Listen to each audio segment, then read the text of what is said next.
নবী সাল্লাল্লাহু আলাইহি ওয়াসাল্লাম বিদায় হজের ভাষণে বলে গেছেন, তারাকতু ফিকুম আমরাইন, আমি তোমাদের মাঝে ছেড়ে গেলাম দুটো বস্তু। কয়টা বস্তু ভাই? লান তাদিল্লু মা তামাসসাকতুম বিহিমা, তোমরা কোনোদিন পথভ্রষ্ট হবে না যতদিন পর্যন্ত এই দুটোকে আঁকড়ে ধরে থাকবে। এক, কিতাব আল্লাহ, আল্লাহর কিতাব মানে আল কোরআন, বা সুন্নতি নবীহি, এবং তার নবীর সুন্নাত মানে হাদিস।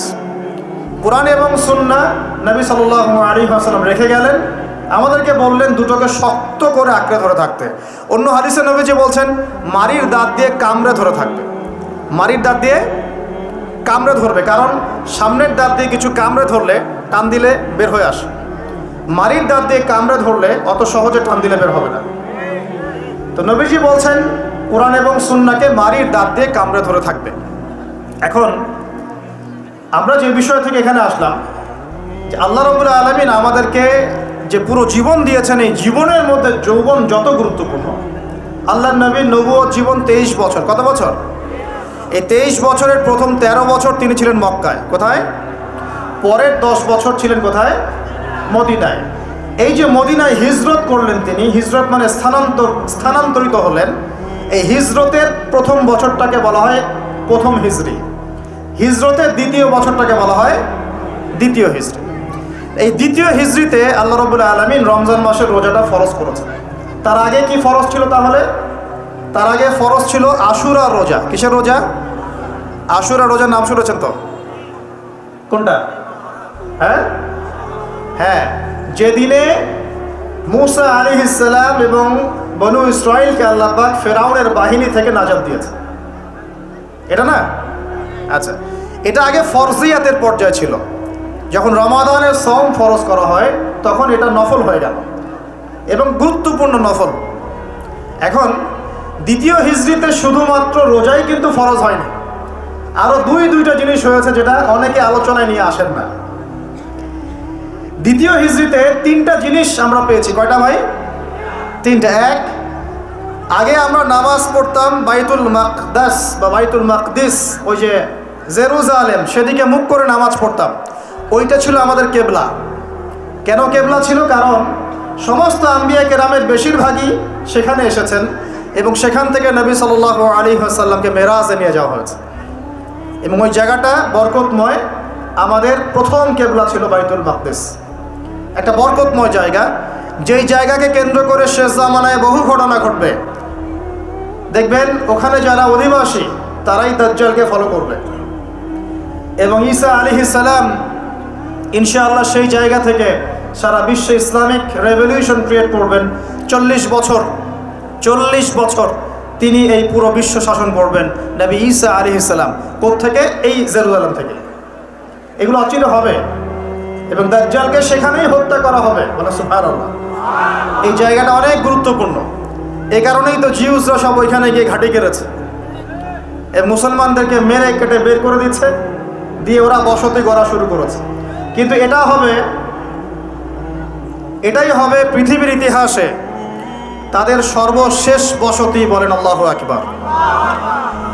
এটা হবে পৃথিবীর ইতিহাসে, মানব সভ্যতার ইতিহাসে তাদের সর্বশেষ বাসস্থান। এরপরে কোনো বাসস্থান নাই। এরপর আল্লাহ রাব্বুল আলামিন ঈসা ইবনে মারইয়ামের হাত দিয়ে তাদের এক একজনকে এখান থেকে বের করে দিবেন ইনশাআল্লাহ। ঈসা ইবনে মারইয়াম সেখানে ইসলামিক রেভলিউশন ক্রিয়েট করবেন অচিরে। কত বছর পরে আল্লাহ ভালো জানেন, কিন্তু এটা হবে, না হয়ে কিয়ামত হবে না ইনশাআল্লাহ। তো ওই দিকে মুখ করে আমরা আগে নামাজ পড়তাম। কেন? এটা প্রমাণ করার জন্য যে মুহাম্মদ সাল্লাল্লাহু আলাইহি ওয়াসাল্লাম সমস্ত নবীদের মধ্যেই একজন। এই সমস্ত নবীদের প্রতি আমরা ঈমান রাখি, আমরা তাদেরকে আলাদা করে চিন্তা করি না। করি? আমরা বিশ্বাস করি না মূসা আলাইহিস সালাম আল্লাহর নবী, ঈসা আলাইহিস সালাম আল্লাহর নবী, দাউদ, সুলাইমান সবাই আল্লাহর নবী, এবং মুহাম্মদ সাল্লাল্লাহু আলাইহি ওয়াসাল্লাম আল্লাহর নবী। কিন্তু ওরা বিশ্বাস করে না যে মুহাম্মদ সাল্লাল্লাহু আলাইহি ওয়াসাল্লাম আল্লাহর নবী। আমরা কিন্তু সমস্ত নবীদেরকে বিশ্বাস করছি। বলেন আল্লাহু আকবার। তো এখন দেখেন, এই একাত্মতা পোষণ করার জন্য আমরা কিন্তু প্রথম কেবলা ছিল আমাদের কোন দিকে? বাইতুল মাকদিসের দিকে। যখন ইহুদিরা মুহাম্মদ সাল্লাল্লাহু আলাইহি ওয়াসাল্লামকে দেখেও চিনল না, মদিনায় পেয়েও তার দ্বীন ইসলাম কবুল করলো না, তাকে শেষ নবী বলে স্বীকার করলো না, তখন আল্লাহ রাব্বুল আলামিন নবী সাল্লাল্লাহু আলাইহি ওয়াসাল্লামকে বললেন, তোমার চেহারা এখন ঘুরিয়ে নাও কাবার দিকে। বলেন সুবহানাল্লাহ। এই যে রমজান মাসে আমরা নতুন একটা দিক পেলাম, নতুন এক কেবলা পেলাম, নতুন একটা জাতি গঠন করলাম। আল্লাহু আকবার। রমজান মাস শুধু রোজা দেয় নাই, একটা জাতির ঐক্য দিয়েছে। বলেন সুবহানাল্লাহ। এই কথাটা অনেকে বলে না। রমজানে রোজা ফরজ হয়েছে, পাশাপাশি একটা নতুন জাতির উত্থান ঘটেছে। তার নাম কোন জাতি? মুসলিম জাতি। যে জাতি সমস্ত নবীদেরকে আল্লাহর নবী বলে স্বীকার করে। ইব্রাহিম আলাইহিস সালাম আল্লাহর নবী, আমরা তাও স্বীকার করি। দাউদ, সুলাইমান, মুসা, ঈসা সবাই আল্লাহর নবী, আমরা স্বীকার করি। তাওরাত, জাবুর, ইনজিল সমস্ত কিতাব আল্লাহ নাজিল করেছেন, আমরা স্বীকার করি। তবে আমরা বিশ্বাস করি এই কিতাব এবং রাসূলগণ একটা নির্দিষ্ট সময় নির্দিষ্ট গোত্রের জন্য প্রযোজ্য ছিলেন। যখন মানুষ সেই আসমানি কিতাব বিকৃত করা শুরু করেছিল, আল্লাহ পাক নতুন কিতাব নাজিল করেছেন। এরই ধারাবাহিকতায় আল্লাহ পাক সর্বশেষ নবী মুহাম্মদুর রাসূলুল্লাহ সাল্লাল্লাহু আলাইহি ওয়াসাল্লামকে শেষ নবী করেছেন, যার পরে আর কোনো নবী নাই। এবং তার কাছে নাজিল করেছেন আল কোরআন। এই কোরআনের পরেও কোনো কিতাব নাই। এই যে একটা ইস্যু চলে মাঝে মাঝে, কিছু মানুষ আল্লাহর নবীর পরে নবুয়ত দাবি করে না, করে কি না? আপনারা মনে করেন যে এটা হচ্ছে একটা ধর্মতাত্ত্বিক ইস্যু। অনেকেই এটা মনে করে, বেশিরভাগ মানুষই মনে করে এটা একটা রিলিজিয়াস ইস্যু, তাই না? ধর্মতাত্ত্বিক ইস্যু। আসলে এটা একটা জিওপলিটিক্যাল ইস্যু, এটা একটা ভূ রাজনৈতিক ইস্যু। এটা শুধু ধর্মতাত্ত্বিক ইস্যু নয়। এই যে কয়দিন আগে মারামারি হলো না, আমরা তো অনেক খতমে নবুয়ত নিয়ে অনেক কথা বলছি না। আমরা তো বিশ্বাস করি মুহাম্মদ সাল্লাল্লাহু আলাইহি ওয়াসাল্লাম সর্বশেষ নবী, তারপরে কোনো নবী নেই।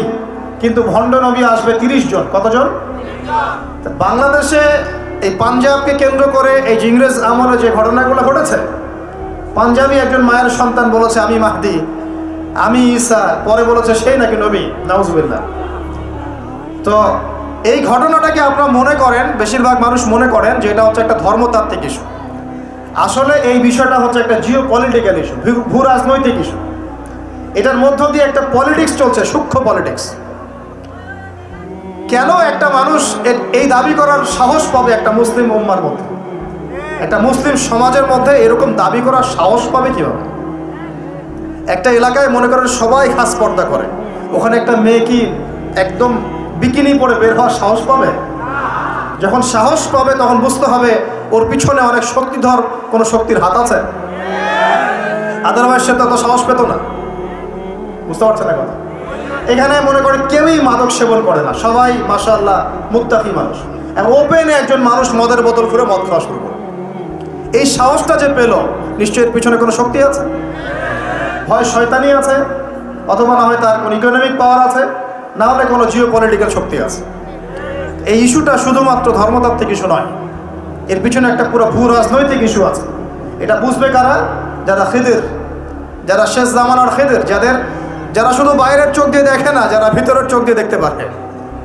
আমার কথা কঠিন মনে হচ্ছে কি? যারা শুধু বাইরের চোখ দিয়ে দেখে না, ভিতরের চোখ দিয়েও দেখতে পারে, এরা বুঝতে পারবে ইনশাআল্লাহ। অনেক সময় অমুসলিম ভাইয়েরাও ভিতরের চোখ দিয়ে দেখা শুরু করেছে এখন। হ্যাঁ, কোনো কোনো ক্ষেত্রে মুসলিমরাই ভিতরের চোখ দিয়ে দেখতে পাচ্ছে না, অমুসলিমরা দেখতে পাচ্ছে। কারণ আমাদের ভেতরটা তো এখন মানে করাপ্টেড হয়ে গেছে। অহংকার, রিয়া, গীবত, তমত, হিংসা, বিদ্বেষ, আমাদের কলব তো মরে শেষ।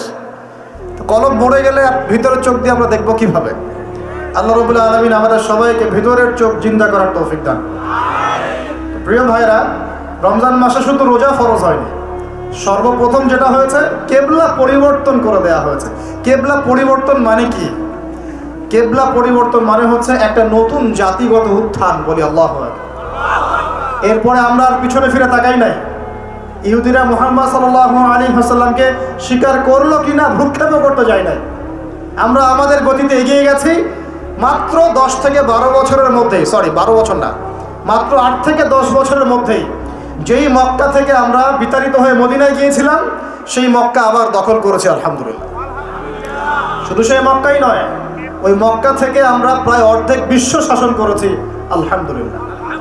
কেবলা পরিবর্তন মানে নতুন এক জাতির উত্থান। আমরা কি রমজানে জাতিগত উত্থান দেখতে পারবো ইনশাআল্লাহ?